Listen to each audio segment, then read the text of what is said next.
नमस्कार बच्चों। आज हम बात करेंगे कक्षा 9 विज्ञान के भाग 2 यानी प्रश्न संख्या 34 से हम पढ़ेंगे। तो बच्चों प्रश्न संख्या 34 दिया हुआ है, चित्र में आपतित किरण पी क्यू परावर्तन के बाद किस दिशा में जाएंगी? तो बच्चों द क्यू यू दिशा में जाएगी। फिर देखो बच्चों प्रश्न संख्या 35 क्या कह रहा है, नाइट्रोजन स्थिरीकरण करने वाले राइबोजियम यानी राइजोबियम जीवाणु का लेग्यूमिनस पादप के साथ संबंध को निम्न कथनों के आधार पर परीक्षण कर उपयुक्त विकल्प का चयन करें। तो बच्चों इसमें हमारा जो कथन ए है, कथन एक तो ये दोनों के मध्य सकारात्मक संबंध है, तो बच्चों यही कथन हमारा सही है, तो ऑप्शन सही रहेगा। प्रश्न संख्या 36, सूक्ष्म जीवों के लिए निम्न में से कौन सा कथन सत्य है? तो बच्चों कथन एक तो है सूक्ष्म जीव केवल वायु में उपस्थित रहते हैं। कथन 2, सूक्ष्म जीव वायु जल मृदा पादप सभी स्थानों पर रहते हैं। कथन 3, सूक्ष्म जीव मानव के लिए हानिकारक है। और कथन 4, सूक्ष्म जीव मानव के लिए उपयोगी है। तो बच्चों इसमें द ऑप्शन सही रहेगा, कथन 2, 3 और 4। अब देखो बच्चों प्रश्न संख्या 37 क्या कह रहा है, कथन 1, प्लास्टिक अनअभिक्रियाशील सस्ता हल्का प्रबल और कुचालक होता है। कथन 2, प्लास्टिक चिरस्थायी पदार्थ है अर्थात यह जैव अनिम्नीकरण पदार्थ है। तो कथन 1 और कथन 2 का मूल्यांकन कर निष्कर्ष निकालिए। तो बच्चों सी ऑप्शन सही रहेगा, प्लास्टिक का उपयोग सीमित व विवेकपूर्ण तरीके से करना चाहिए। प्रश्न संख्या 38, आप पर्वतारोहण के लिए जा रहे हैं तो निम्न में से किस पदार्थ की रस्सी का चयन करेंगे ताकि सुरक्षित पर्वतारोहण किया जा सके? तो बच्चों ब ऑप्शन सही रहेगा, नायलॉन की रस्सी। प्रश्न संख्या 39, दिए गए सूक्ष्म जीवों और उनके कार्यों को ध्यान पूर्वक पढ़कर निम्न विकल्पों में से सही विकल्प का चयन करें। यानी सूक्ष्म जीव एक्स दलहन पादपों की जड़ में पाया जाता है, नाइट्रोजन तथा नाइट्रोजन स्थिरीकरण करता है। सूक्ष्म जीव वाई दूध को दही में परिवर्तित करता है। सूक्ष्म जीव जेड शरीर में मच्छर के काटने के प्रवेश करता है। तो बच्चों सी ऑप्शन से रहेगा, एक्स तो जीवाणु है, वाई भी जीवाणु और जेड प्रोटोजोआ है। प्रश्न संख्या 40, एक बॉक्स रखा हुआ है जिस पर कुल 4 बल ए बी सी डी कार्यरत है। बल इस प्रकार से, ए बराबर 5n सामने से, बी बराबर 7n पीछे से, सी बराबर 4n दाई ओर से और डी बराबर 4n बाई ओर से। तो बॉक्स किस दिशा में गति करेगा? तो बच्चों सी ऑप्शन से रहेगा, सामने की तरफ। प्रश्न संख्या 41, एक कार 60 किलोमीटर प्रति घंटा की गति से एक सीधी सड़क पर चल रही है। अचानक चालक ब्रेक लगाता है और कार धीमी होकर 0 किलोमीटर प्रति घंटा की गति से रुक जाती है। तो इस प्रक्रिया के दौरान कार पर कौन कौन से बल कार्य कर रहे हैं? तो बच्चों ब ऑप्शन सही रहेगा, गुरुत्वाकर्षण बल, घर्षण बल और कार का संवेग। प्रश्न संख्या 42, एक खिलाड़ी श्याम फुटबॉल को किक मारता है जिससे वह जमीन से ऊपर उठकर हवा में उड़ती है। उसके बाद गेंद वापस जमीन पर गिर जाती है। इस स्थिति में कौन कौन से बल काम कर रहे हैं? तो उनका प्रभाव क्या है? तो बच्चों ब ऑप्शन सही रहेगा, गुरुत्वाकर्षण बल, वायु प्रतिरोध बल और खिलाड़ी द्वारा लगाया गया बल। प्रश्न संख्या 43, एक टेबल पर रखे हुए बॉक्स पर 10n का बल लगाए तथा 10n का बल दाएं की ओर लगाया जाए तो बॉक्स की स्थिति और गति का विश्लेषण करें। तो बच्चों अ ऑप्शन सही रहेगा, बॉक्स स्थिर रहेगा क्योंकि बल संतुलित होंगे। प्रश्न संख्या 44, सीताराम ने अपने खिलौने की कार को धक्का दिया जिससे वह 2 मीटर प्रति सेकंड स्क्वायर के त्वरण के साथ आगे बढ़ने लगी। यदि खिलौने की कार का द्रव्यमान 0.5 किलोग्राम है तो सीताराम द्वारा लगाए गए बल की गणना करें। तो बच्चों बल कितना होगा? 1n। बी ऑप्शन से रहेगा। 45, 2 बच्चे रस्साकसी का खेल खेल रहे। बच्चा ए 50n का बल बाएं की ओर से और बच्चा बी 60n का बल दाएं की ओर से लगाता है। इस स्थिति का मूल्यांकन करते हुए बताइए कि रस्सी किस दिशा में चलेगी और क्यों? तो बच्चों ब ऑप्शन से रहेगा, दाएं, क्योंकि बच्चा भी अधिक बल लगा रहा है। प्रश्न संख्या 46, एक ट्रक और एक कार एक ही सड़क पर विपरीत दिशाओं में चल रहे। ट्रक का द्रव्यमान 8000 किलोग्राम है और उसकी गति 20 मीटर प्रति सेकंड है। कार का द्रव्यमान 1000 किलोग्राम है और उसकी गति 25 मीटर प्रति सेकंड है। अगर ट्रक और कार आपस में टकराती है तो टक्कर के बाद दोनों की गतियों का विश्लेषण करें। तो बताइए कि कौन सी वस्तु अधिक बल अनुभव करेगी, तो बच्चों सी ऑप्शन। दोनों समान अनुभव करेंगे लेकिन कार अत्यधिक क्षतिग्रस्त होगी।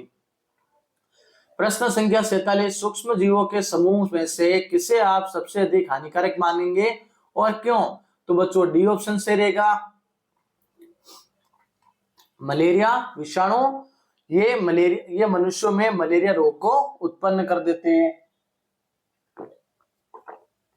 प्रश्न संख्या 48, बबीता अपनी मम्मी के साथ रसोई घर में ब्रेड बना रही थी और तब मम्मी ने उसमें एक पाउडर डाला जिससे डालते ही ब्रेड फूल गई। क्या आप बता सकते हैं बबीता ने की मम्मी ने पाउडर के रूप में ब्रेड में क्या डाला? तो बच्चों यीस्ट डाला। प्रश्न संख्या 49, रोपण कृषि का सही समूह है, तो बच्चों आ ऑप्शन सही रहेगा, चाय, कहवा, रबर और ज्वार। प्रश्न संख्या 50, एक यौगिक जिसमें दो तत्व X और Y है तथा इनका अणुसूत्र X2Y है तो तत्व X व Y की संयोजकता क्रमश होगी। तो बच्चों ए ऑप्शन से रहेगा, X बराबर +1, Y बराबर -2। प्रश्न संख्या 51, जब एक कार चालक ब्रेक लगाकर कार को रोकता है तो इस स्थिति में सही कथन का चयन कीजिए। तो बच्चों आ ऑप्शन सही रहेगा, त्वरण वेग की दिशा में। प्रश्न संख्या 52, निम्न कथनों का परीक्षण कर बताइए कि निम्न में से किन परिस्थितियों में कार्य किया गया है। कथन 1, आप एक चट्टान को धक्का दे रहे हैं लेकिन चट्टान स्थिर है। कथन 2, एक कुली सूटकेस अपने सिर पर लेकर खड़ा है। कथन 3, एक बच्चा धागे से बंधे हुए पत्थर को वृत्ताकार घुमाता है। कथन 4, एक लड़की ट्रॉली बैग को लेकर कुछ दूर चलती है। तो बच्चों इसमें कथन जो 4 है वो केवल कथन 4 रहेगा। प्रश्न संख्या 53, उक्त तालिका के अनुसार ध्वनि के चाल उस माध्यम में अधिक है, किस माध्यम अधिक है बच्चों? डी ऑप्शन, जिसके कण पास पास है। प्रश्न संख्या 54, निम्न में से जड़त्व के लिए सत्य कथन है, तो बी ऑप्शन से रहेगा, जिस वस्तु का द्रव्यमान अधिक होता है उसका जड़त्व भी अधिक होता है। प्रश्न संख्या 55, स्टील की एक चम्मच, कांटा और छुरी तीनों को पिघलाने पर कौन सी वस्तु पहले पिघलेगी? तो बच्चों डी ऑप्शन आएगा, सभी वस्तुएं साथ पिघलेगी। प्रश्न संख्या 56, किसी ठोस को गलनांक बिंदु पर द्रव्य के में परिवर्तन करते समय उसका तापमान परिवर्तित नहीं होता है क्योंकि परिवर्तन के समय दी गई उष्मा, यानी सी ऑप्शन से रहेगा, ठोस के कणों के आकर्षण बल को तोड़कर द्रव में बदलने का काम आ जाती है। प्रश्न संख्या 57, एक धातु X जिसके बाह्यतम कोश में इलेक्ट्रॉनों की संख्या 2 है, वह एक अधातु Y जिसके बाह्यतम कोश में इलेक्ट्रॉनों की संख्या 6 के साथ सहयोग कर एक यौगिक बनाता है, तो यौगिक का अणुसूत्र होगा बच्चों तो XY होगा, ऑप्शन से रहेगा। प्रश्न संख्या 58, जब एक चलती हुई कार को ड्राइवर द्वारा ब्रेक लगाकर रोका जाता है तो निम्न में से कौन सा कथन सही है? तो कथन 1 है, कार ऋणात्मक त्वरण प्रदर्शित करती है। कथन 2, कार धनात्मक त्वरण प्रदर्शित करती है। कथन 3, कार का त्वरण 0 हो जाता है और कथन 4, कार का त्वरण पहले ऋणात्मक बाद में धनात्मक हो जाता है। तो बच्चों डी ऑप्शन से रहेगा, कथन 1 और कथन 3।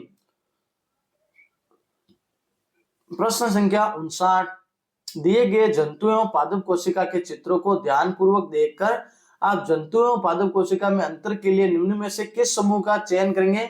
तो बच्चों ऑप्शन से रहेगा, केंद्रक की स्थिति, प्लेस्टिड कोशिका भित्ति और रिक्तिका का आकार। प्रश्न संख्या 60, निम्न में से कौन सबसे पहले वाष्पीकृत होगा?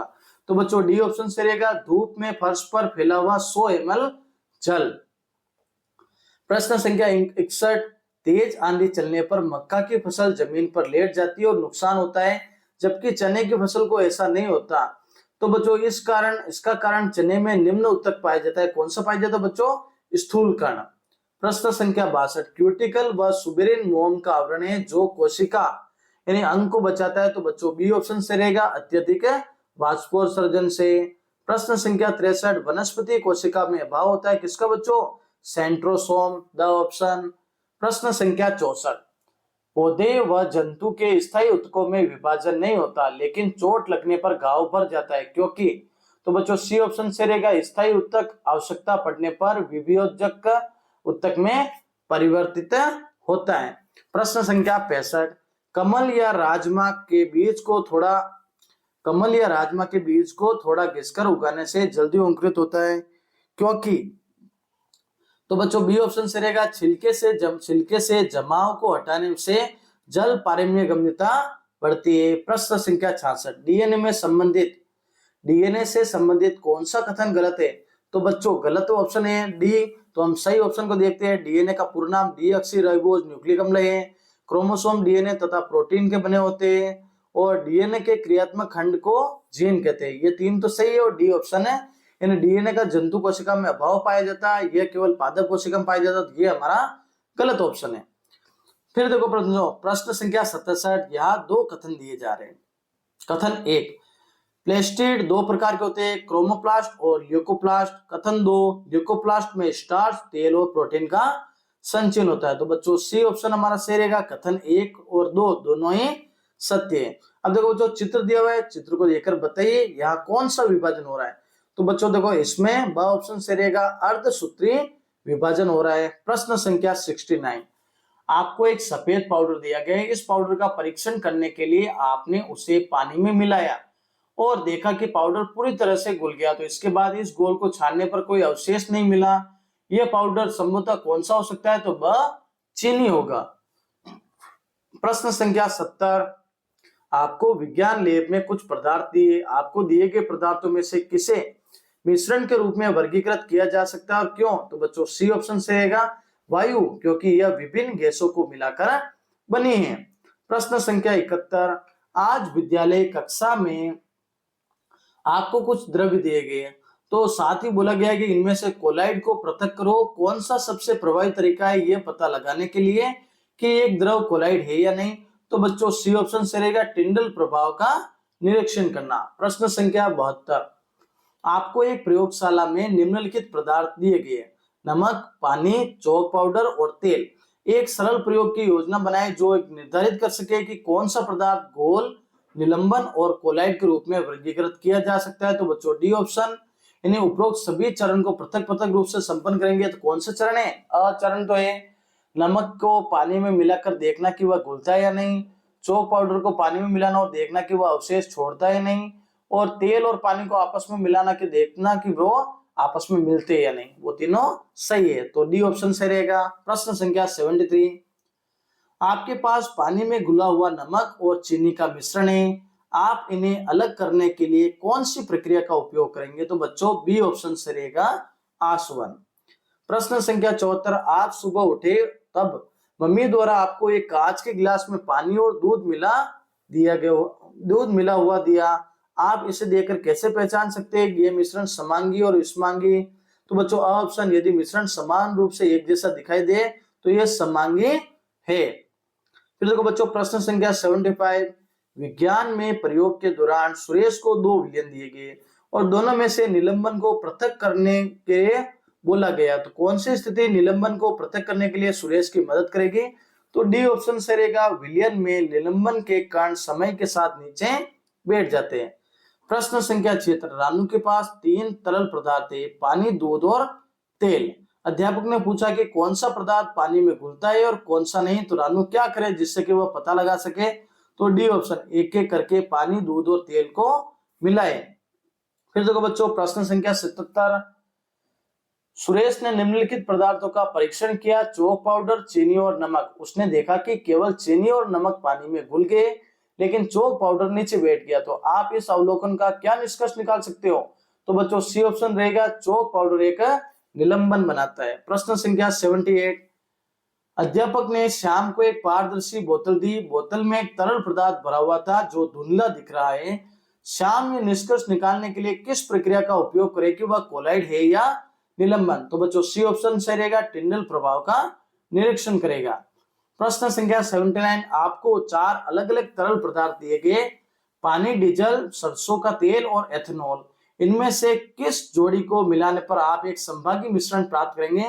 तो बच्चों सी ऑप्शन, पानी और एथेनॉल को मिलाएंगे। प्रश्न संख्या 80, सीताराम ने एक मिश्रण तैयार किया जिसमें नमक, चीनी और रेत शामिल है। इसे फिल्टर पेपर से छानने के बाद उसने देखा कि छलनी में केवल रेत रह गई है और गोल पूरी तरह से साफ हो गया। तो इस अवलोकन से क्या निष्कर्ष निकाला जा सकता है? तो बच्चों सी ऑप्शन से रहेगा, नमक और चीनी पानी में घुल जाते हैं।